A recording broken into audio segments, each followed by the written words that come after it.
అయితే ఇక్కడ కానీ ధర్మశాస్త్రాల్లో కానీ ఉపాసనా శాస్త్రాల్లో చూస్తే రామనవమి నాడు చెప్పినది మాత్రము రామ అర్చన ఆరాధన.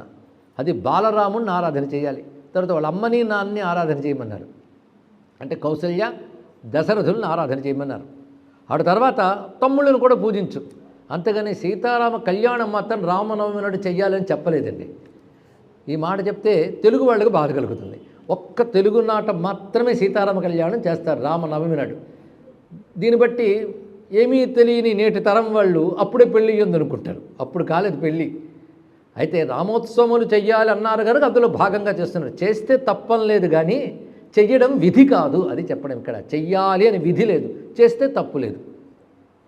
అప్పుడు బాలరాముణ్ణి పూజించాలి. ఎలాంటి బాలరాముణ్ణి పూజించాలో ధ్యానం కూడా చెప్పడే మనం తెలుసుకోబోతున్నాం. ఇక్కడ బాలరాముణ్ణి పూజించమన్నారు.